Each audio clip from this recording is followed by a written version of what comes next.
So we're in Warfield, Kentucky, and I saw these pumpkins.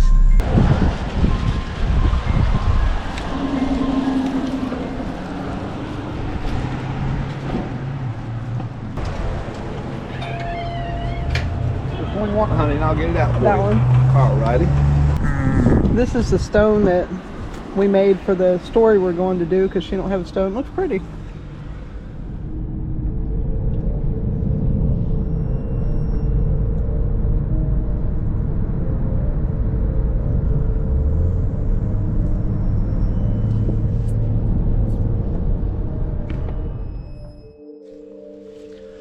Hello YouTube, how you guys doing today? Leo and Heather here today, out doing a really strange, odd, weird, bizarre story for you guys today. We are on the trail of a lady named Lucinda Mills. Hang on, let the wind go. Now, I know y'all know that on our channel we routinely have all sorts of strange tales where, you know, this person or that person did something really weird or crazy or whatever the case may be, in either, you know, a mental problem or a fit of rage, whatever the case may be. This one here is a little bit unusual. This one actually crosses a whole bunch of lines all at once. So where we're at right now is right outside Inez, Kentucky. It's in a little remote place called Tomahawk. I'm kind of interested to know why it was even named that. Yeah, I know.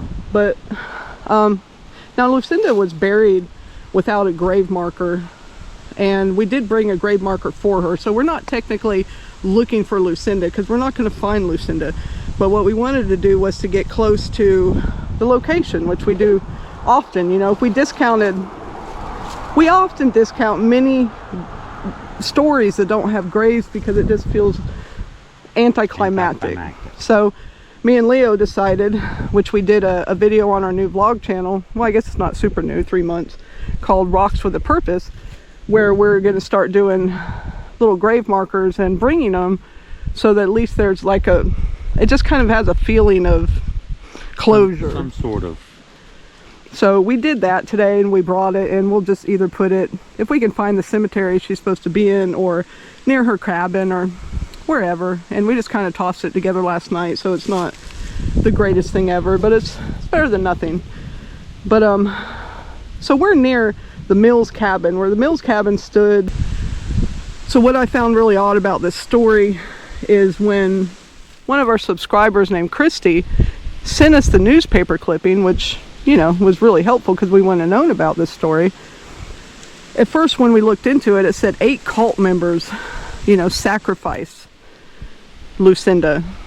And you're like, wow, that's kind of crazy. But then when you look into who the 8 are, it's really weird. When it gets crazy right there, it's the people that are in her census. It's the people that live with her. It's her daughters, her 2 sons, her grandson, and her 2 son-in-laws. So somehow they just thought this was a great idea to sacrifice mom. Let's sacrifice mom. Yeah, that's... and it's just weird that, you know, apparently we're not really sacrificing them to any particular deity. Yeah, we couldn't find who they were. Yeah. I think they were worshiping Leonard, whose name was Leonard. Apparently we're worshiping John's brother and Lucinda's son. Leonard was the cult leader, apparently, because that's who she was willing to die. You know, she was willing to be a sacrifice for Leonard. Mm. Wow. Yeah. My mom loved me, but I'm not sure she loved me enough to let me strangle her to death. Yeah. That's a different kind of love. Yeah, and what kind of person would you need to be willing to strangle your mother to death as a sacrifice? What kind of person are you? Now, I've heard rumor that they were saying that is said that they thought she was going to resurrect 3 days later, but I couldn't find anything in newspaper clippings that said that. To me, it just sounded like it was a life sacrifice. Just a plain old, you can have her soul, whatever, yeah. Leonard. Yeah, yeah. So, It's not funny, it's just crazy. Yeah, And crazy isn't a new thing. People act like crazy and demented is a new thing. It's just more in your face now. It's always been there though. Yeah, this story's almost 100. Yeah, 1933. So today we're gonna explore some of the cemeteries around here in Tomahawk, and see if we can, I don't know, see what we can see. This is a very interesting little area. Very and rural. you know, I don't want to go trampling into people's yards, and you know, you never know what's going to happen.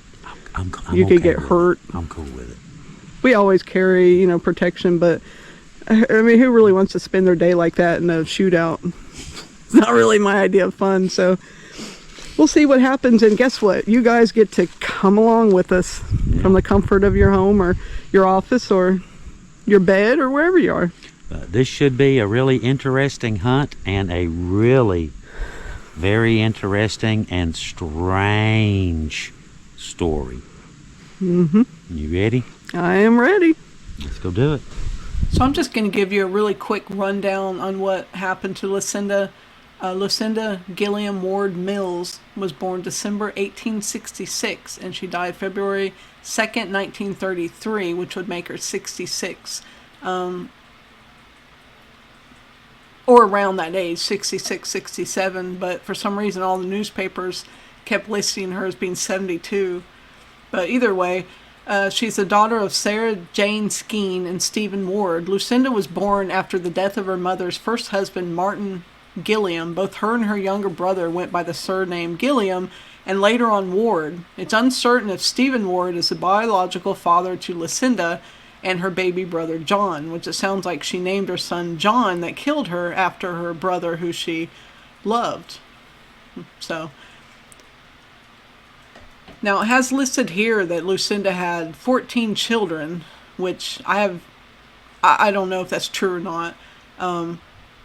Fred, which a lot of these participated, some of these participated in the murder. Fred did, Ora did, John did, and Leonard was supposedly behind it, but, you know, not big on rumors and hearsay. So children: William, James, Molly, Leander, Laban, Columbus, Leonard, Hansford, Talitha, Martha, John Jr., Lucinda Jr., and Ora and Fred. It has instructions on how to get to John's grave. So John did go to jail, but at some point when he died, he was buried. He's not buried where Lucinda is, but he's buried a little further up the road. 8 of Mountain family jailed in cult sacrifice of woman. 7 accused of actual killing. Hours of praying preceded crime. Praying in a guttural, unearthly chant for deliverance. 8 members of a Mountain family are in jail today. 7 charged with murder following the cult sacrifice of an aged woman. Police said they crashed their way through a barred door into the desolate Mills homestead as plans were being made to place the body of Lucinda Mills on the altar, interrupting the haunting ritual of fasting and mystic rites, which police say started last Friday, culminating in a mad frenzy. The officers arrested 2 daughters, 2 sons, a grandson, 2 son-in-laws, and a daughter-in-law of the slain woman. The prisoners held in Martin County Jail here are John Mills, 36, Fred, 34, who are sons of Lucinda, Ballard, a 25-year-old grandson, Blaine McGinnis, and Tom Boyd, who are son-in-laws. An inquest conducted by Judge T.J. Hardin brought a verdict that Mrs. Mills died at the hands of her son John and others. Members of the family told police that hours of praying, shouting, singing, and dancing, a part of a bizarre ceremony called Forth, or Divine Commands, that the life of one person present be offered in human sacrifice. Mrs. Mills was chosen, they said, and John strangled her. Molly McGinnis, the daughter-in-law, said that she yelled, "Lord, have mercy, don't shoot," Neely added briefly to the description of the scene by saying that John, when officers found him kneeling on the body of his mother, was repeating over and over, "Have your way, Lord, have your way," and that when they tried to pull him off, he began talking in an unknown tongue. So just imagine this. This is a small town, very small. I mean, it's even small now. I mean, can you imagine 90 years ago, where they called it a village, actually? So these officers, the wildest thing they probably see is, a loose chicken in someone's yard, and they're barging into a scene where Lucinda is dead, her son is kneeling over her, they have an altar erected in this dusty cabin, and they're fighting with these people that are chanting and just acting ridiculous. I mean, it's just wild to think about. So one of our viewers, Joe Clark, sent in this article. So he's been studying this case for several years, which I didn't know, but I hadn't seen this before. And this was in the newspaper. Here are the first pictures of the principals and the scene of the sacrificial murder of Lucinda Mills, who was strangled to death in a dingy cabin 8 miles from Inez, Kentucky. Upper right here, is Lucinda as seen in her coffin. Upper left is the Mills cabin in eastern Kentucky where the religious rites ended in sacrificial death. The cabin is near the village of Tomahawk, 15 miles from the railroad. Lower right is the 6 girls. It's 4 of the 6 girls who had been selected as well by the cult as sacrifices, but they didn't get to them. I mean, do you think these girls were willing as well? Of course not. And I don't think Lucinda was either. I think she was just straight up murdered. Lower left, right here, is John in his jail cell, chained to the cell. So this actually tells the truth of what happened. And Lucinda was not a willing participant in this.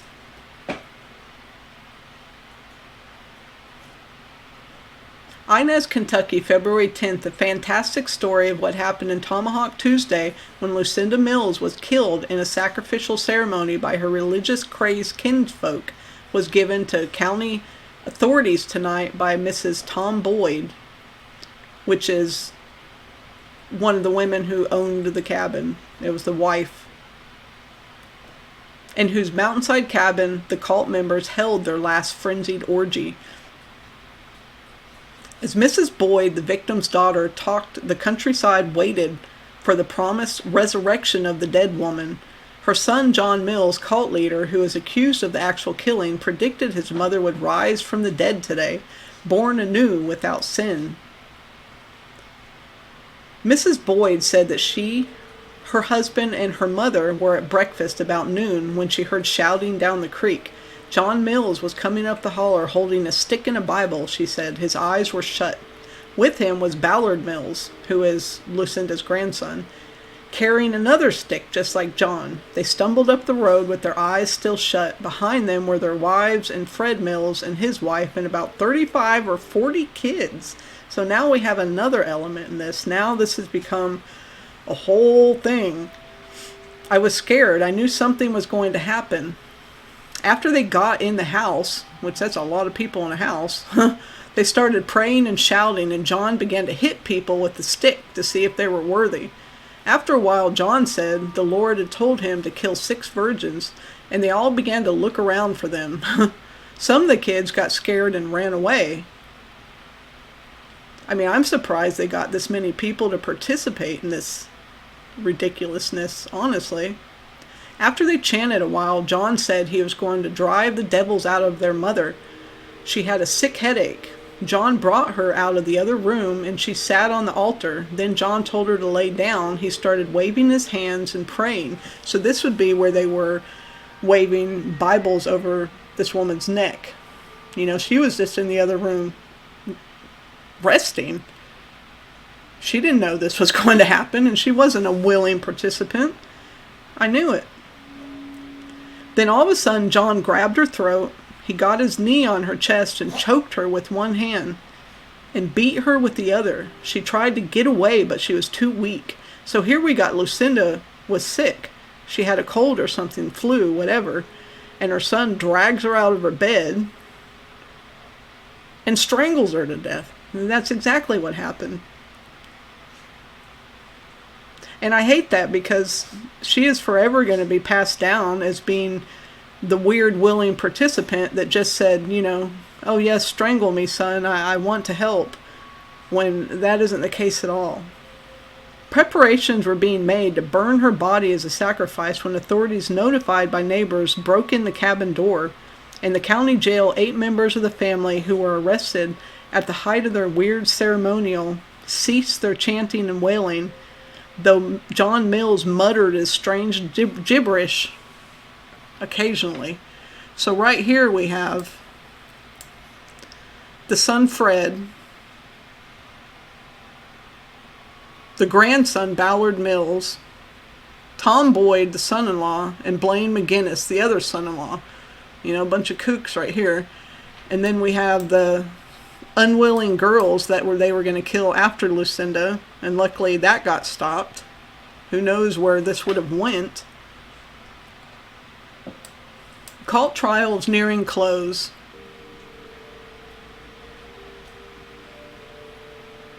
So these girls testified and said that John Mills, son of the victim, had suggested that the 4 Boyd girls and another sister be given to the Lord. Taking the stand at a night session of court, the girls said John Mills pushed his mother down on the altar, knelt on her chest, and shouted in an unknown tongue. Oh, so the guy that owned the cabin, Tommy Boyd, he was actually the father of the 4 girls, the Boyd girls that I showed you the picture of right here. They were going to be the next sacrifice. So they were going to kill Lucinda, and then they were going to kill Lucinda, and then they were going to kill the 4 Boyd girls. I mean, that's crazy. These people were brainwashed. I mean, I don't know how they could all be mentally ill. I would think it's more of a brainwashing type scenario going on.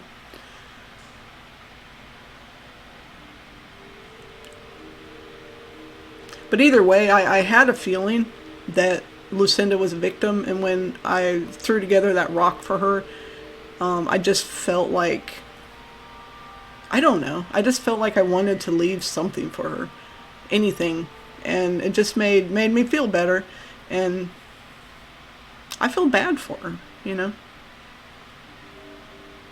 At the end of the day, Lucinda was a victim, and she was murdered.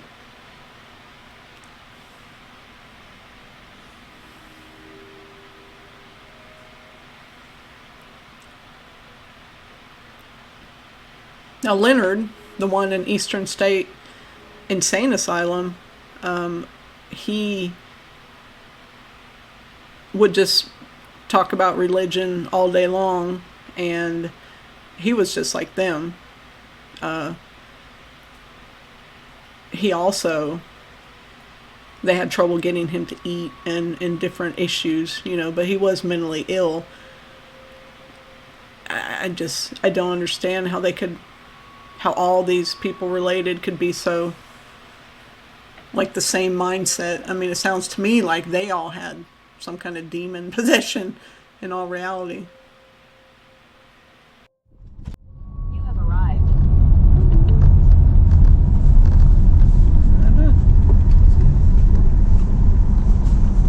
I think it's someone's cemetery, though, isn't it? We might find out.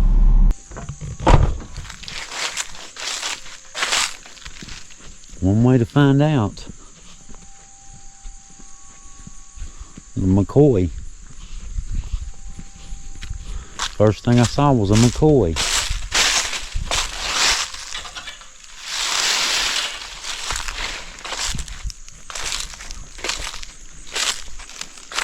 Daniel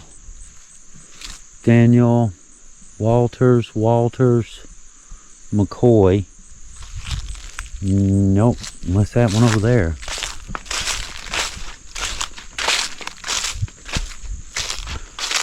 Roger Daniels.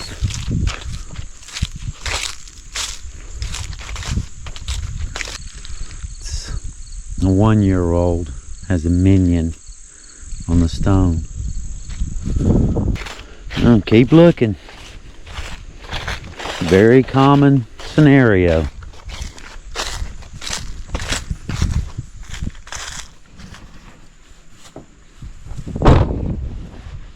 Right back here.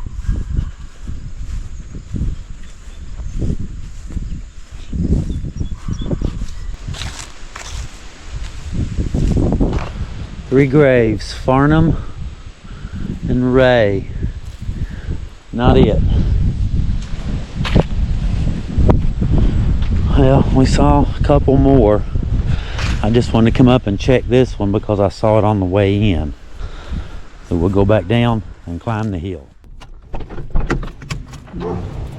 Is it loose? No.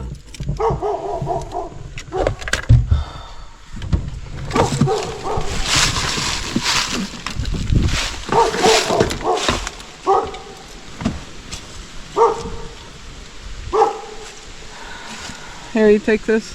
Lock it. Yeah.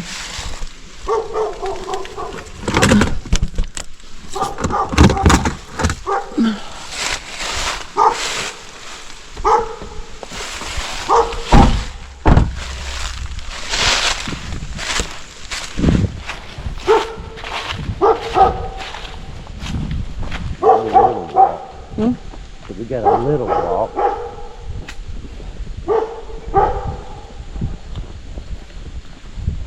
Alright, you keep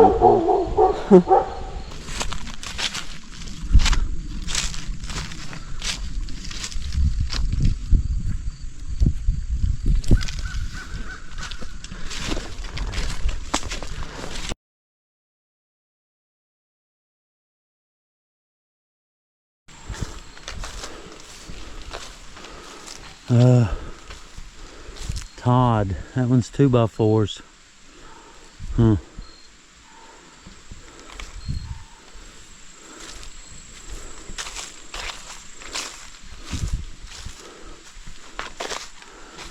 And Goebel. Only 2 up here. So this is what is at the end of the Mills Goebel Cemetery Road. It's a handful of graves we can see, but none of them, we don't see any mills, but that doesn't mean anything.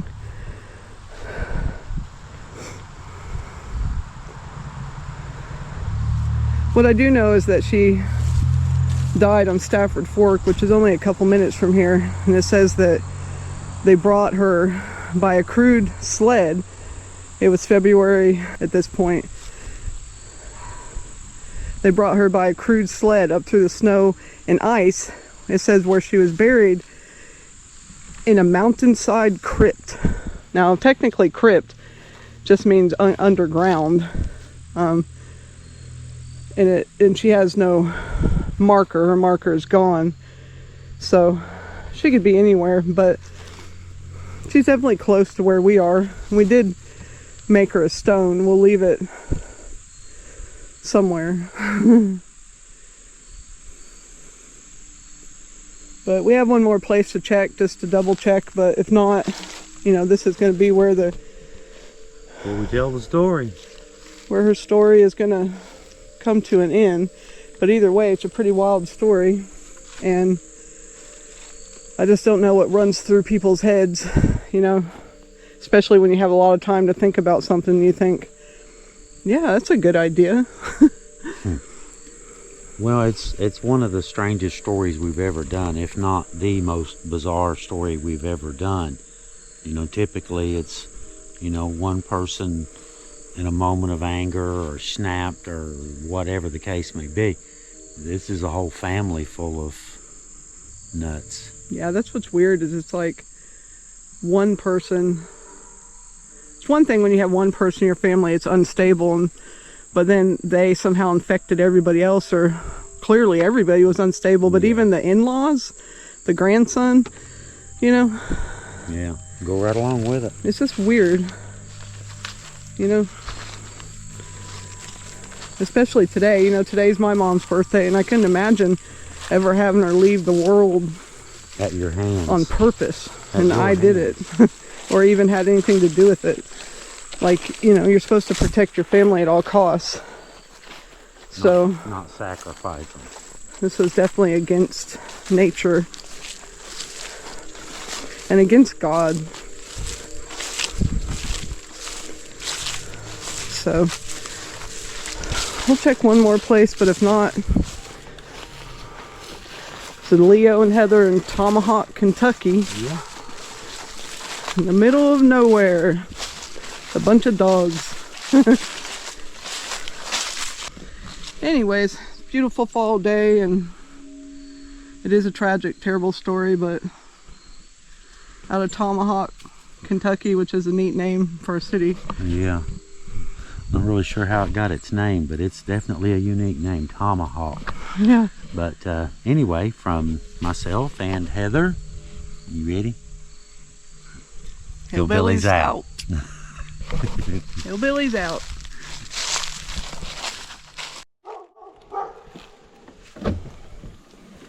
Oh, look, my stem fell off. The whole point that I bought it.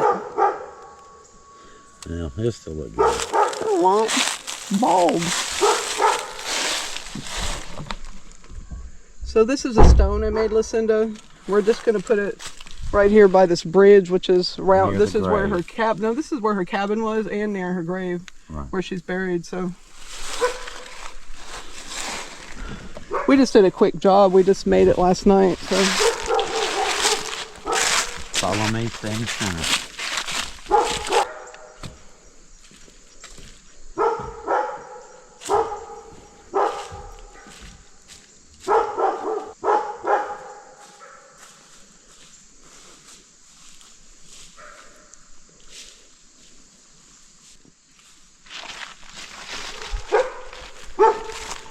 all right, I'm ready to get out of here.